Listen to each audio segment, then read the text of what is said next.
Good morning students. Today we are going to discuss our second chapter, that is the structure and the physiography of India. In the first chapter we get to know about the location of India and the locational importance of India, and in this chapter we are going to read about the different landforms are present in India. Our today's topic is the structure and the physiography of our country, and today we are going for the basic introduction of the chapter. Now, in case of the structure and physiography, what do you mean by the term structure and the physiography? The meaning of the term structure means it is actually the what kind of the landforms are present in a country, that is called the structure. The landforms of the earth, it is a dynamic in nature. It is changing over the time. Whatever landform you can see today, the same landform will not be there in afterwards also. Maybe with the geological time only this landforms has been changed. The earth, we estimated that the earth is approximately 640 million years old, and from this 640 millions there are lots of changes occur in the landforms of the earth, and whatever landform we have seen nowadays, that is the result of the various changes that is occurred by the different natural agents. Now, in this long time period, many changes brought by the different forces, and the name of the forces are the endogenic and the exogenic process. Now, what are these endogenic and exogenic forces? The endogenic forces means the forces which generated from inside of the earth. It is called the endogenic forces. Example I can say about you, that is the earthquake is an endogenic process. Then we can say that volcanic eruption, because all the things are started from inside of the earth. That's why it is called the endogenic forces. And exogenic forces means which things started from outside of the world. That means it could be rainfall, it could be storm, it could be hailstorm, it could be like your movement of the glacier, because all these things, or movement of the wind, these all things done at the outer part of the earth's surface. So due to the process of the endogenic and the exogenic processes, the change of the landform has been occurred in the world, and it affect the structure and the physiography of a country. So it always played a very significant role in the feature of the earth. Now the next thing that we are having, that in the structure and the physiography, that is in case of this endogenic and the exogenic process, which I have said right now, this processes actually help to form the Indian subcontinent also. And in case of this process only, in the different time different landforms occurred in India. Based on the geological structure or based on the geological divisions, there are three landmarks are present. One is the peninsular block, another one is the Himalayan mountain and other peninsular mountain, and the third one is the Indo-Ganga Brahmaputra plain. The peninsular block was the oldest landmass of India because it was the part of the Gondwana land.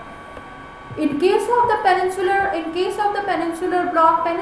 block, it's actually, we can say that the peninsular block is a region which is extend from the Kutch of Gujarat. In the western side, it is the Aravalli range near the Delhi. Then it is moving towards the parallel to the Yamuna and the Ganga river in the Rajmahal hills, as well as from the Ganga delta, as well as the Meghalaya plateau, the Karbi Anzac plateau. These all are the part of this peninsular block. In the northeastern part of the India, it is separated by the Malda fault from the West Bengal from Chotanagpur plateau. And in case of the Rajasthan, we can say that the Rajasthan deserts and other deserts having little bit feature of the peninsular block. So this is, we can say, this is the distribution or the stretch of the peninsular block. Now peninsular block is generally made with the gneiss and the granite rock. And this is a very hard rock, and this region is actually a very rigid region of the India. In case of the peninsular block, from the Cambrian period only, this peninsular region is a rigid block, and in this area the effect of the weathering or the different like activity is actually very less. And this changes, actually whatever changes are there, that changes already occurred, and now the changes are very less in this kind of the land. You will find very less activities are going on. Now in case of this regions, we can find some rift valleys are present, like Narmada river, Tapi river, they are flowing from this rift valleys only. The peninsular plateau, it is made up of the residual mountains. We can see the residual mountains are there, as well as the relic mountains are also present. Example we can see, it is the Palkonda hills, Jabadi hills, Velikonda hills, Nalamalla hills, as well as the Mahendragiri hills. These all are the important residual hills or mountain that is present in the peninsular region. Now in case of the peninsular region, the rivers are shallow. It is not like the northern rivers. In case of the rivers, most of the rivers which are flowing towards the Bay of Bengal, they forms delta in this region. Some rivers, they are flowing towards the western side, towards the Arabian Sea, they are not forming delta. Instead of that, they are having the estuaries. The rivers example, we can say Mahanadi, Krishna, Kaveri, Godavari are all the important rivers which is having the delta in the peninsular block. Whereas you can see the Narmada, Tapi are the river which is flowing towards the Arabian Sea, that forms the estuaries.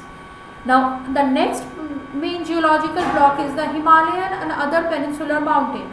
The Himalaya and other peninsular mountain is the weak, young, flexible mountain, because after the formation of the peninsular block, the next formation was there in India, that was the Himalaya.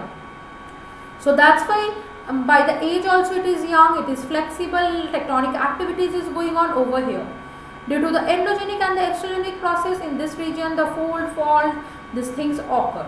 You will find in this region some beautiful features are there. The features are the gorges. Gorges are the narrow valleys in between the mountains where the rivers flow. The V-shaped valley. If the shape of the valley looks like V, it is called the V-shaped valley. Then the rapid waterfalls. In case of the waterfalls, the classifications of waterfalls are there. That one of the classification is the rapid waterfall, and in case of the mountain region, we can see this all are the presence, and this indicates the stages of the mountain region. Now the last kind of the main geological division that we are having in India, that is the Indo-Ganga-Brahmaputra plain. The other name of the Indo-Ganga and Brahmaputra plain is known as the northern plain also. Now in case of the northern plain, how the northern plain is formed? The northern plain is the third landmass which is formed after Himalaya. So if we will see in order, first the peninsular plateau of India was formed, after peninsular plateau the Himalayan region formed, after Himalayan region the northern plain formed. Now the rivers, which rivers are flowing from the Himalaya, like from the northern part, that is the Indus, Ganga and the Brahmaputra, these rivers carries huge amount of the sand and silt with it. They erode the mountains and they carries this loose materials with it, and ultimately they deposit those things at the base of the river, bed of the river, as well as both the side of the river. By the deposition of this Ganga, Indus and Brahmaputra, the entire northern plain is formed. That's why the name of the plain is Indo-Ganga-Brahmaputra plain. Earlier this area was a geosynclinal depression. Now what is this geosynclinal depression? The meaning of the geosyncline was first came with the word when the Himalaya mountain was formed. They said that in between the Indo-Australian plate as well as the Eurasian plate there was a depression, and this depression was known as geosyncline. So geosynclinal depression means this kind of the depressions, or these are the low-lying places which is located in between the mountain. So in case of the Indo-Ganga-Brahmaputra plain, after the formation of the Himalayan mountain, there was a geosynclinal depression, and this depression actually fulfilled by the deposition of the river Indus, Ganga and Brahmaputra, and almost this formation was done before 64 million years ago. Now in case of the sediments which is carried by the rivers and they deposited these things, the depth of the sediments is almost 1000 to 2000 meter. This is a very fertile thing. This alluvial deposition is very fertile. That's why we have seen the northern plain is one of the most fertile land of India, and it is agriculturally productive, as well as the population density of this region is very high. So here we get to know about the geological divisions and the details of the geological division.